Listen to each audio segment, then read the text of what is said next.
Yes, तो Biot-Savart law एक बार बता। बायोट-सेवर्ट लॉ एक बार बता दें, है ना।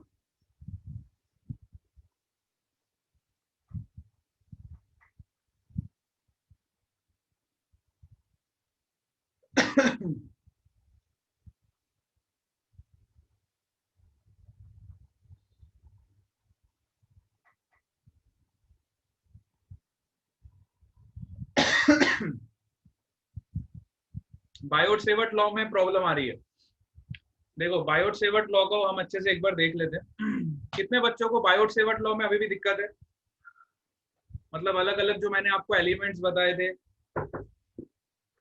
और उसके लिए हम जो मैग्नेटिक फील्ड का कैलकुलेशन करते थे, वो कितने बच्चों को बायोट-सेवर्ट लॉ से निकालना आता है, कितनों को नहीं आता? लेट मी नो, है ना। अभिषेक को प्रॉब्लम है, और बाकी सबको क्लियर है?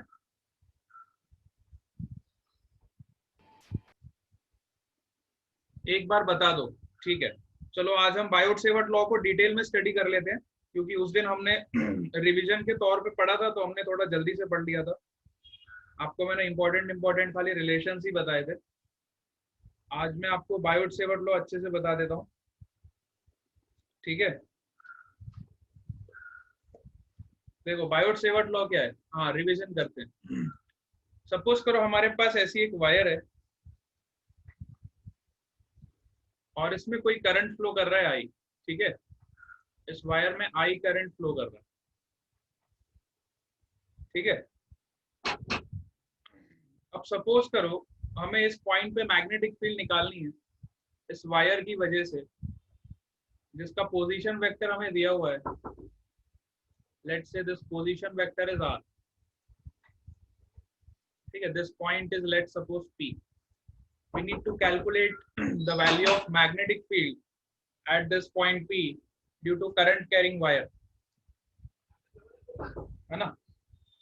करंट कैरिंग वायर से हमें मैग्नेटिक फील्ड निकालना है।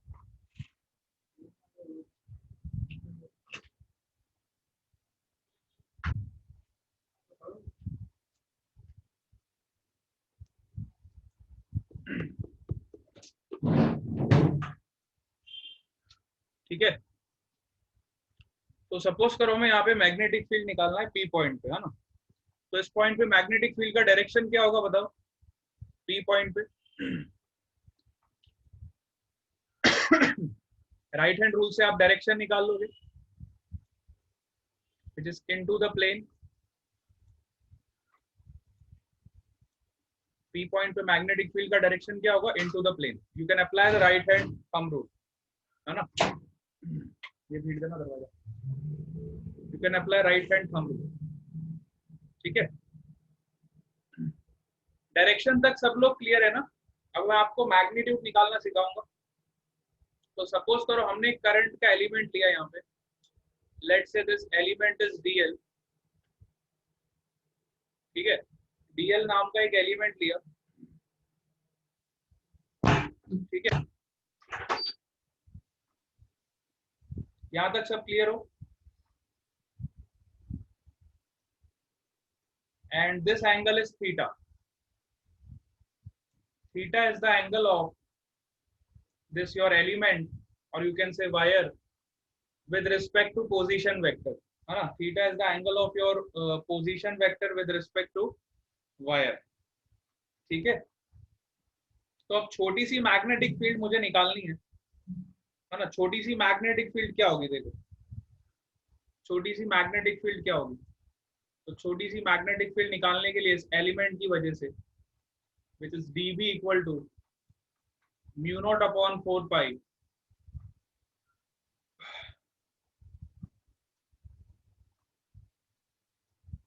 वीडियो ऑन कर दो, अच्छे से एक्सप्लेन होगा कैसे अप्लाई करें। कौन सा वाला वीडियो, वृत्त?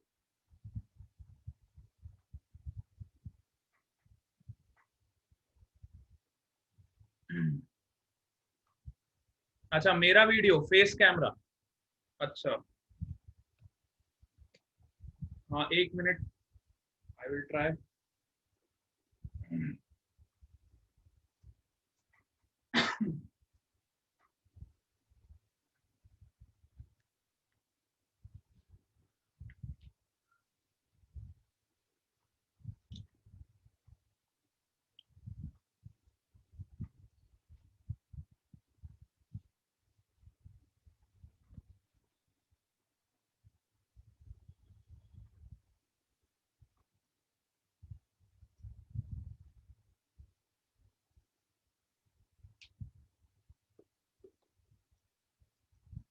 ठीक है, चलो मैं कैमरा ऑन कर देता हूँ एक बार।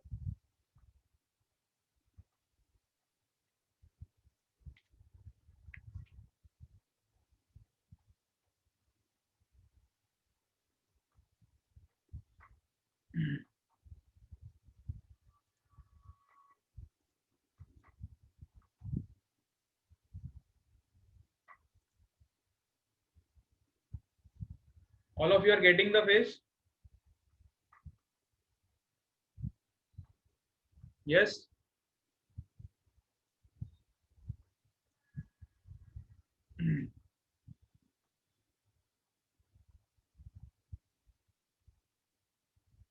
चलो सब लोग देख पा रहे हो क्या?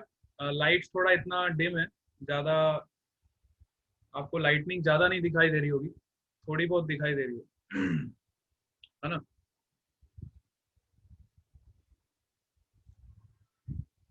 चलो अब देखो, इधर हमें निकालना है मैग्नेटिक फील्ड। तो मैग्नेटिक फील्ड क्या होगा? छोटा सा मैग्नेटिक फील्ड निकाल रहा हूँ। देखो करंट की डायरेक्शन में अपने थंब को ले जाओ, तो देखो आपकी फिंगर्स कहाँ जाएगी? इनटू द प्लेन, है ना? करंट की डायरेक्शन में अपने थंब को ले जाओगे डीएल वेक्टर के अलाउ, तो आपकी फिंगर्स जाएगी इनटू द प्लेन। ठीक है, so direction of magnetic field will be into the plane.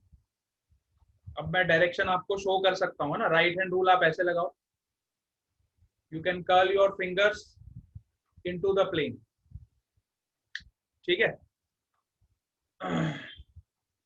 तो बायोट सेवर्ट लॉ का ये जो लॉ था एक्सपेरिमेंटल लॉ था, और बायोट सेवर्ट ने ये पाया कि इसकी जो वैल्यू आती है छोटी सी मैग्नेटिक फील्ड की, which is mu naught upon 4 pi current time dl cross r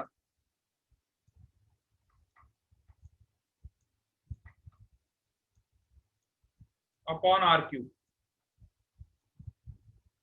ठीक है, ये बिल्कुल एक्सपेरिमेंटल लॉ था, जिसमें आपकी जो मैग्नेटिक फील्ड है देखो किस पे डिपेंड करती है। जितना ज्यादा आपकी वायर में करंट होगा उतनी ज्यादा मैग्नेटिक फील्ड होगी। जितनी ज्यादा आपका एलिमेंट का लेंथ होगा, एलिमेंट के लेंथ पे भी डिपेंड करती है ना? और जितनी दूर आप जाओगे वायर से, जितनी दूर जाओगे उतनी मैग्नेटिक फील्ड आपकी कम होती जाएगी, है ना? ये लॉ हमें पता ही है कि जनरल हम मैग्नेटिक फील्ड के बारे में पढ़ते हैं कि magnetic field directly proportional to current. जितना ज्यादा आपकी वायर में करंट होगा उतनी ज्यादा मैग्नेटिक फील्ड होगी। ये तो जायज सी बात है ना, कॉमन अंडरस्टैंडिंग है। आप किसी भी सर्किट में अगर 5 एम्पियर करंट फ्लो करा रहे हो, अगर आप सडनली करंट इंक्रीज कर दोगे 10 एम्पियर पे, तो आपकी मैग्नेटिक फील्ड की इंटेंसिटी इंक्रीज हो जाएगी, है ना? तो करंट के डायरेक्टली प्रोपोर्शनल है, ये तो हमें समझ आता है ना? सर राइट कॉर्नर में मत लिखना, नहीं दिखता। अच्छा, राइट कॉर्नर में नहीं दिख रहा। अभी जो लिखा है वो दिखाई दे रहा है? अभी जो मैंने लिखा है वो दिखाई दे रहा है आपको?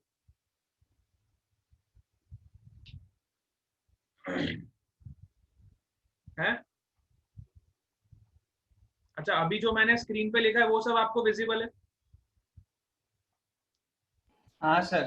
ठीक है, ठीक है। हाँ, ज्यादा राइट कॉर्नर पे नहीं लिखूंगा, यहाँ तक ही हम अपनी स्क्रीन को रखेंगे। ठीक है, तो हमें इतना पता चल गया कि जो आपका करंट है, ठीक है, वो किस पे डिपेंड कर रहा है? सॉरी, मैग्नेटिक फील्ड है आपका करंट पे डिपेंड करता है। Magnetic field is inversely proportional to distance का स्क्वायर। जितना आप मैग्नेटिक फील्ड से, जितना आप वायर से दूर जाओगे उतनी आपकी मैग्नेटिक फील्ड की इंटेंसिटी कम होती जाएगी। It is inversely proportional to distance का स्क्वायर। ठीक है, और डीएल आपका एलिमेंट का लेंथ है। जितना ज्यादा आपका लेंथ होगा एलिमेंट का, है ना, तो मैग्नेटिक फील्ड उतनी ज्यादा होगी ऑब्वियसली। तो एलिमेंट के लेंथ पे भी प्रोपोर्शनल है, पोजीशन से इनवर्सली प्रोपोर्शनल है, और करंट की इंटेंसिटी से डायरेक्टली प्रोपोर्शनल है। ठीक है, तो ये कुछ एक्सपेरिमेंट्स किए गए थे। देखो, कोई भी लॉ जब निकलता है तो ऐसे नहीं आ जाता कि हम लोग सोचते हैं कि ये लॉ आपने सर दे दिया, इतना टफ सा है, हमें तो याद रहता नहीं है। कोई भी लॉ जब निकालते हैं, बायोट सेवर्ट लॉ का जो ये लॉ था, ये एक्सपेरिमेंटल लॉ था। है ना। उन्होंने सर्किट की एनालिसिस करी, उसमें करंट की वैल्यू चेंज करी, तो उन्होंने देखा मैग्नेटिक फील्ड की वैल्यू चेंज हो रही है। फिर उन्होंने डिस्टेंस चेंज किया तो देखा मैग्नेटिक की इंटेंसिटी कम होती जा रही है ना। इस तरह से फिर उन्होंने डिफरेंट डिफरेंट एलिमेंट्स लिए, उनकी डिफरेंट डिफरेंट लेंथ्स ली और तरह तरह के एक्सपेरिमेंट्स किए, जिससे उन्हें ये रिजल्ट मिला। ठीक है, ऐसे ही कोई रिजल्ट डेवलप नहीं हो जाता। कोई भी लॉ जब आता है तो ये जो लॉ है ये एक्सपेरिमेंटल लॉ है। ठीक है, एक्सपेरिमेंट से ये जनरेट हुआ है। अब हमें क्या करना है, हमें इस लॉ को अप्लाई करना है डिफरेंट डिफरेंट एलिमेंट्स पे, है ना। अलग अलग हमारे पास एलिमेंट्स होंगे और हम इस लॉ को उस पर अप्लाई करेंगे, सिंपल। चलो यहाँ तक सब क्लियर हो बायोट सेवर्ट लॉ के लिए। तो अब आप इसको ओपन कर सकते हो। So you can write dB is equal to mu naught upon 4 pi I times dl cross r को मैं क्या लिख सकता हूँ, अब वेक्टर का लॉ लगा दो, dl r sine theta, cross product की डेफिनेशन है अब तो, dl r sign theta upon r cube. यहाँ से देखो एक आर से एक आर कैंसिल हो जाएगा, you will get R square. ठीक है, तो ये वाला लॉ हम यूज करेंगे magnitude of magnetic field find करने के लिए। ठीक है, जब भी हमें मैग्नेटिक फील्ड का मैग्नीट्यूड निकालना होगा तो हम ये वाला लॉ यूज करेंगे। ठीक है, अब आपको देखो इसमें क्या क्या पता होना चाहिए। सबसे पहले करंट तो आप सबको पता रहेगा, वायर में कितना करंट फ्लो कर रहा है। अच्छा, आपको एलिमेंट का लेंथ पता रहेगा, इस एलिमेंट का लेंथ। अगर नहीं पता रहेगा तो आप छोटा सा एक एलिमेंट अज्यूम करोगे, उसकी वजह से छोटी सी मैग्नेटिक फील्ड निकालोगे, और अगर आपका कॉन्टिन्यूस डिस्ट्रीब्यूशन है तो फिर आप उसको इंटीग्रेट करके टोटल मैग्नेटिक फील्ड निकालोगे। ठीक है, थीटा आपको गिवन रहेगा। ठीक है, थीटा क्या होता है, it is the angle between, theta का ध्यान रखना है इधर। देखो थीटा क्या है, एंगल बिटवीन योर एलिमेंट। आपने एक एलिमेंट लिया छोटा सा, उसके साथ ये पोजीशन वेक्टर का कितना एंगल बन रहा है। ठीक है, एलिमेंट के साथ पोजीशन वेक्टर का जो एंगल बन रहा है दैट इज योर थीटा। तो बस इतना सा आपको ध्यान रखना है इस लॉ को अप्लाई करते वक्त। R is your position, element से कितनी दूर वो पॉइंट है जिस पॉइंट पे हम मैग्नेटिक फील्ड कैलकुलेट कर रहे हैं। देखो हम इस पॉइंट पे मैग्नेटिक फील्ड कैलकुलेट कर रहे हैं, तो इसकी दूरी कितनी है इस एलिमेंट से। ठीक है, दैट इज योर आर।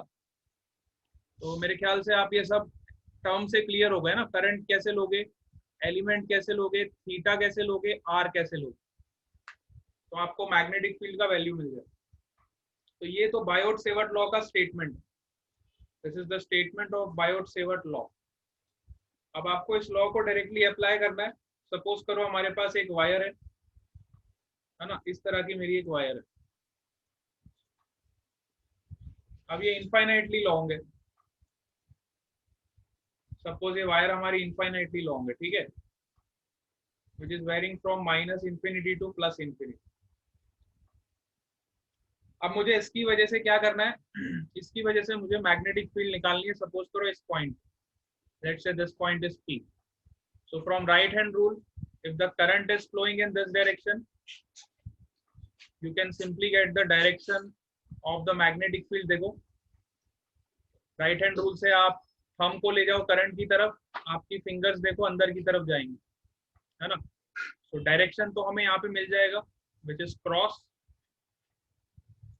अब हमें निकालना है मैग्नीट्यूड, है ना। तो मैग्नीट्यूड कैसे निकालोगे, है ना, into the plane. Very good. Now we need to calculate the magnitude of this magnetic field. तो मैग्नीट्यूड निकालने के लिए हम क्या करेंगे, देखो मैग्नीट्यूड निकालने के लिए हम बायोट सेवर्ट लॉ लगाएंगे।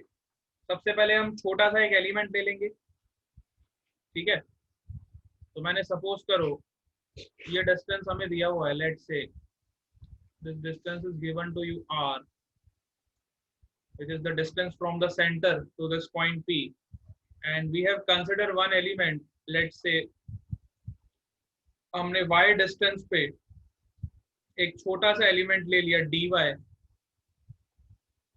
है ना, क्योंकि ये इनफाइनाइट वायर है ना। जब भी कोई इनफाइनाइटली लॉन्ग कोई एलिमेंट होता है तो उसके लिए हमें पता है कि हमें पहले छोटे से एलिमेंट की वजह से मैग्नेटिक फील्ड निकालना पड़ेगा, और फिर हम उसको इंटीग्रेट करेंगे तो हमें नेट मैग्नेटिक फील्ड मिल जाएगा। ठीक है, तो हमने छोटा सा एक एलिमेंट ले लिया dy, और अब इसकी वजह से हम मैग्नेटिक फील्ड निकालते हैं इस पॉइंट पे। ठीक है, अब यहाँ पे देखो आपका थीटा क्या होगा, theta is the angle from your element with this position vector. अब यहाँ पे आपका पोजीशन ये है which is under root of are square plus Y square. हमेशा ध्यान रखो आपका जो आर है वो ये वाला आर है। हमेशा आर आपका डिस्टेंस क्या है, एलिमेंट का distance from the point at which we are calculating the magnetic field, है ना। R is the distance from the element to the point at which we are calculating the magnetic field. Always keep in mind. कई बच्चे क्या करते हैं, are ये ले लेते हैं, भाई ये एलिमेंट हमने कहाँ पे लिया है, एलिमेंट यहाँ पे लिया है हमने, तो एलिमेंट से डिस्टेंस लोगे ना। इसमें आपको ध्यान रखना है कि हमेशा जो आपका पोजीशन होगा वो एलिमेंट से लेके उस पॉइंट का होगा जिस पॉइंट पे आपको मैग्नेटिक फील्ड कैलकुलेट करना है। ऑलवेज कीप इन माइंड, तभी आप फॉर्मूले को अच्छे से लगा पाओगे। फॉर्मूला तो आप याद रख लोगे, फॉर्मूला हर बच्चा याद रखेगा, लेकिन उसको अप्लाई कैसे करना है वो आपको सीखना है ना। वो लॉ तो आपने याद रख लिया, लॉ का स्टेटमेंट आपको याद हो गया, but how to apply that, that is the main part. Getting it. तो हमने क्या किया देखो इधर, अब यहाँ पे मैंने लॉ लगाया, तो dB is equal to mu naught upon 4 pi I times, अब एलिमेंट की लेंथ क्या आपकी dy, so I will write here dy sine theta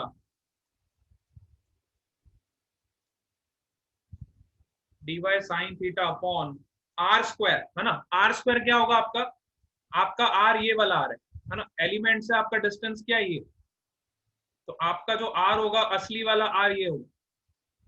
तो आर स्क्वायर मतलब आपके लिए हो जाएगा r square plus Y square, ठीक है। This will be your r square, your r square will be r square plus y, ठीक है। एलिमेंट से आपका डिस्टेंस ये है under root r square plus Y square, जब इसका आप स्क्वायर करोगे तो आपको ये मिलेगा, ठीक है। जनरली बच्चे यहाँ पे गलती करते हैं इस पॉइंट पे, इसलिए मैंने आपको ये पॉइंट बहुत अच्छे से क्लियर कर दिया कि आपको किस तरह से इस लॉ को लगाना है। अब देखो क्या करोगे, साइन थीटा का वैल्यू हमें पता ही है, ये थीटा है, तो साइन थीटा निकाल लोगे which is perpendicular upon hypotenuse. So यहाँ से साइन थीटा का मैं वैल्यू पुट कर दूंगा which is r upon under root r square plus y square. So you will get mu naught upon 4 pi. आज मैं आपको बायोट सेवर्ट लॉ लगाना सिखा रहा हूँ कि आप कैसे इसको अप्लाई करते हो, है ना, into d y into r upon sine theta का वैल्यू कितना है देखो, r upon under root of are square plus Y square, तो ये कितना हो जाएगा r square plus Y square का पावर 1 प्लस 1/2 विच इज 3/2, 3/2, ठीक है। ये आपको मिल जाएगा छोटा सा मैग्नेटिक फील्ड। तो अब हमें नेट मैग्नेटिक फील्ड निकालना है, तो मुझे इसको इंटीग्रेट करना पड़ेगा। I need to integrate this term. अब कहां से कहां तक इंटीग्रेट करूंगा इसको मैं, from minus infinity to plus infinity. I will integrate this term from minus infinity to plus infinity, ठीक है। तो यहाँ पे अब आपको सिंपल मैथमेटिक्स लगानी है। अब यहाँ से आपकी मैथमेटिक्स शुरू हो जाती है ना, यहाँ से आपकी मैथमेटिक्स शुरू हो जाती है। तो आप क्या पुट करोगे बताओ, इसको इंटीग्रेट कैसे करोगे बताओ, मैथ्स के स्टूडेंट्स बताएंगे। How do you integrate this term, yes भाई, इंटीग्रेशन पढ़ा है ना सबने, इंटीग्रेशन तो सबने पढ़ा है। एक बार राइट हैंड थंब रूल करके बताओ ना कांस्टेंट बाहर। आदित्य सिंह क्या बोल रहे हैं, सर एक बार राइट हैंड थंब रूल करके बताओ ना कांस्टेंट बाहर। मतलब समझ नहीं पा रहा मैं, आप क्या बोल रहे हो, what are you saying, I am not getting, yes.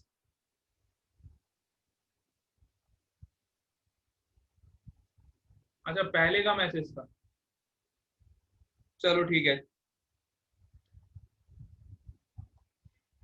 ना। इंटीग्रेशन कैसे करेंगे देखो इधर, R2 plus y2 is equal to T2। अच्छा, r square plus Y square equal to t square ले लो, तो टी स्क्वायर ले लोगे तो उससे क्या हो जाएगा? हाँ, वैसे भी कर सकते हो। अब आप इसको इंटीग्रेट कर लोगे जैसे भी आपको करना है, या फिर आप ऐसा कर लो, y की जगह पे r tan थीटा पुट कर दो। ऐसे फंक्शंस में ट्रिग्नोमेट्री का यूज किया करो, तो इजीली आपका आंसर आ जाएगा।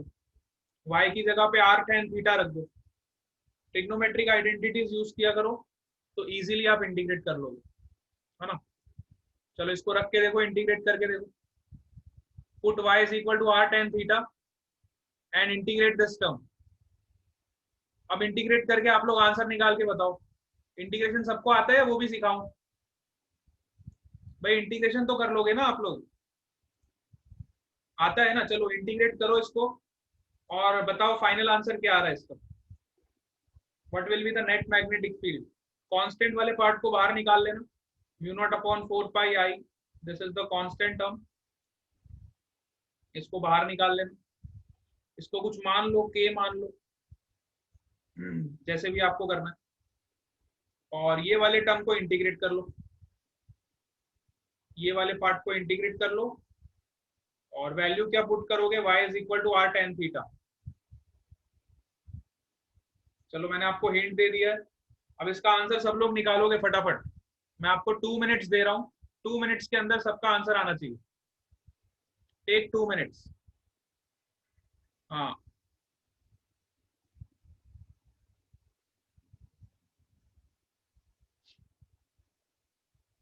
Mu naught upon 2 pi r, सबका आ गया? अच्छा, ये रिजल्ट्स आपने लर्न करे हुए, ठीक है। जिसको लर्न है अच्छी बात है, जिसको नहीं लर्न है उसका भी यही आंसर आना चाहिए भाई, mu naught I upon 2 pi r.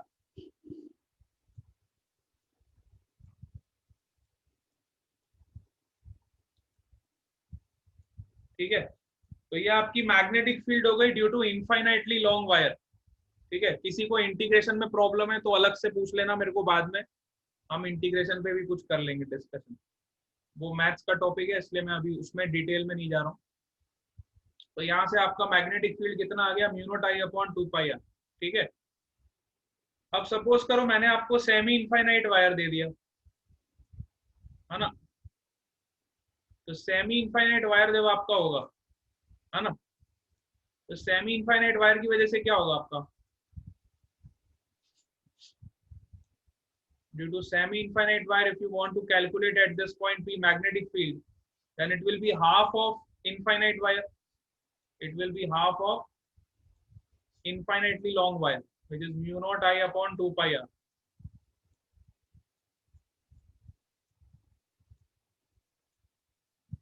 ठीक है, mu naught I upon 4 pi r. Very good, यहाँ तक सबको क्लियर हो गया? This is the magnetic field due to semi infinite wire, due to semi infinite wire. ठीक है, देखो एम्पियर ने क्या किया था, मैं आपको ये भी बताता हूँ, यहीं पे ये लॉ लगाता हूँ। एम्पियर ने देखो अपना लॉ जो दिया था, उसने ये इंटीग्रेशन वाले पार्ट को रिड्यूस कर लिया था। कई बच्चों को ना ये इंटीग्रेशन बिल्कुल अच्छा नहीं लगता है, इसको देख के डर लगता है ना। जिन बच्चों को बहुत डर लगता है ये इतना बड़ा बड़ा टर्म देख के, कई बच्चे तो आधे तो ऐसे ही डर जाते हैं, सर ये क्या होगा। हमारी लाइफ में हमने पहली बार ऐसा टर्म देखा है, हमें कुछ समझ नहीं आ रहा। कई बच्चों के साथ ऐसा होता है, तो उन बच्चों के लिए क्या है? Ampere's law. अब एम्पियर्स लॉ ने से भी आप सेम चीज आप निकाल सकते हो ना, एम्पियर्स लॉ से भी आप सेम रिजल्ट्स निकाल सकते हो, है ना। रिजल्ट्स विभूति सर ने सॉल्व करवाए थे। अच्छा, कब सॉल्व करवाए थे? वृत्त, यस,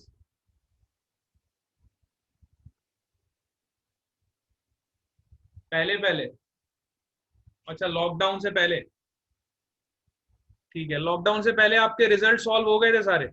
मतलब लॉकडाउन से पहले आपने कहाँ तक पढ़ा था? लॉकडाउन से पहले कहाँ तक कवर कर चुके थे?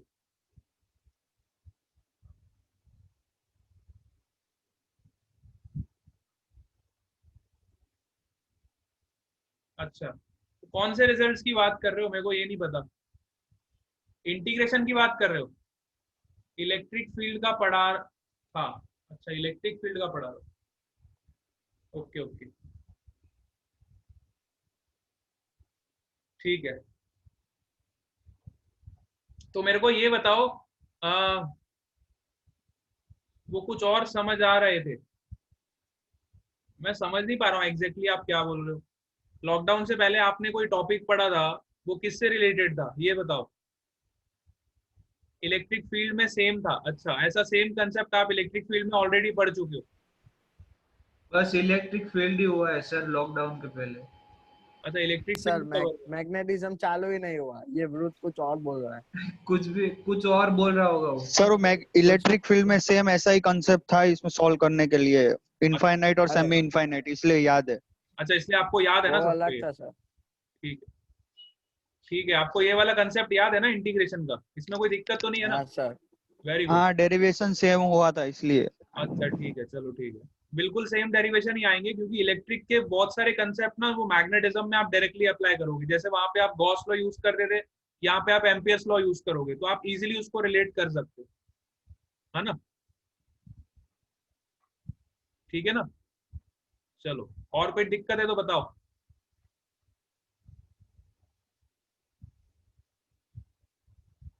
चलो, एम्पियर्स लॉ भी आपको इसमें बता देता हूं मैं। एम्पियर्स लॉ में हम क्या करते हैं, सपोज करो वापस मैं वही वायर ले रहा हूँ, इनफाइनाइटली लॉन्ग वायर। अब मुझे एम्पियर्स लॉ लगाना है, मेरा मन नहीं है बायोट सेवर्ट लॉ लगाने का, मुझे एम्पियर्स लगाना है, तो मैं एम्पियर्स लगाता हूँ। तो मैंने क्या किया, सपोज करो मुझे इस पॉइंट पे निकालना है magnetic field which is at a distance r, this point is p। तो मैंने क्या किया, एक ऐसा एलिमेंट ले लिया, एक ऐसा सरफेस सर्कुलर पाथ जनरेट किया, ठीक है? एक ऐसा सर्कुलर पाथ जनरेट किया जो इस करंट को एनक्लोज कर रहा है ना?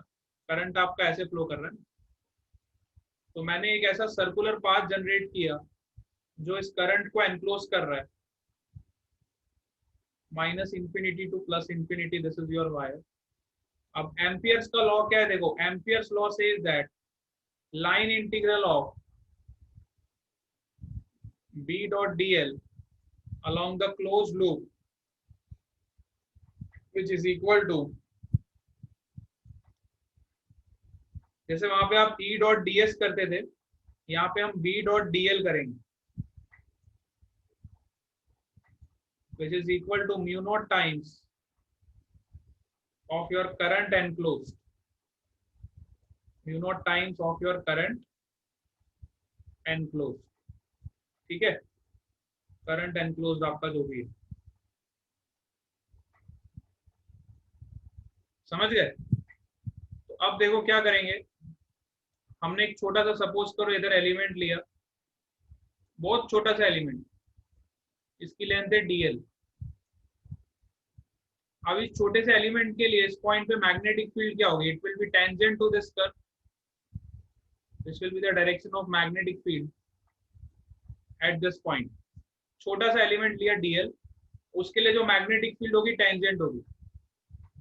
और अगर मैं बात करूं मैग्नेटिक फील्ड की, मैग्नीट्यूड की, तो हर पॉइंट पे आपका मैग्नेटिक फील्ड का मैग्नीट्यूड कांस्टेंट रहेगा, खाली उसकी डायरेक्शन चेंज हो रही है। देखो, at every point the magnitude of your magnetic field is constant but direction is changing.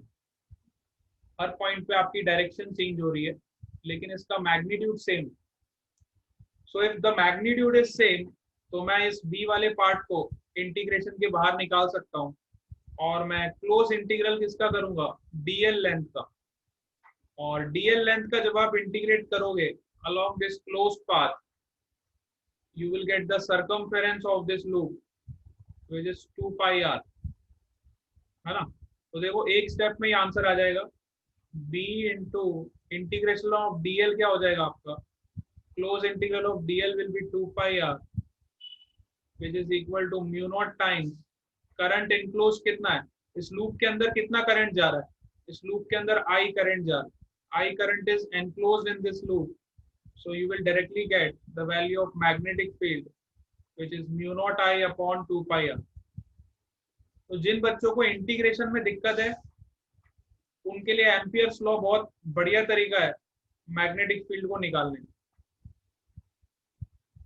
ठीक है, तो यहाँ से देखो इतना सारा इंटीग्रेशन करके हमने बायोट सेवर्ट लॉ लगा के भी यही रिजल्ट निकाला, और यहाँ से देखो हमने एक ही लाइन में एम्पियर्स लॉ लगा दिया और दूसरे लाइन में तो हमें आंसर मिल गया। समझ आया आप लोगों को? इस तरह से हम ये रिजल्ट्स निकालेंगे। अब ये देखो स्टैंडर्ड रिजल्ट है, बार बार हम इसको डेरिवेशन नहीं करेंगे, आपको इसको लर्न रखना है। जब हम ऑब्जेक्टिव क्वेश्चन सॉल्व करते हैं ना तो हमें ये सब रिजल्ट्स याद होने चाहिए, हमें फटाफट सीधा आंसर निकालना होता है। ऑब्जेक्टिव क्वेश्चन में तो फटाफट आंसर निकालना होता है, आपको स्पीड चाहिए होती है, तो स्पीड के लिए आपको ये सब रिजल्ट्स ऑन द टिप्स होने चाहिए। ठीक है, जैसे मैं आपको बोलूँ इनफाइनाइटली लॉन्ग वायर, आपका सीधा आंसर आना चाहिए mu naught I upon 2 pi r. ठीक है, मैं आपको बोलूँ सेमी इनफाइनाइट वायर, आपका आंसर आना चाहिए mu naught I upon 4 pi r. इस तरह से आपको ये सब रिजल्ट्स ऑन टिप्स हो जाने चाहिए। ठीक है, प्रैक्टिस करते रहोगे ना क्वेश्चंस की तो अपने आप ये लर्न होते जाएंगे। ठीक है, तो ये हम बार बार इतना डेरिवेशन नहीं करेंगे, तो आपको एक बार बता दिया खत्म हो गया। अब एकदम से पूछूंगा तो आंसर आना चाहिए सीधा।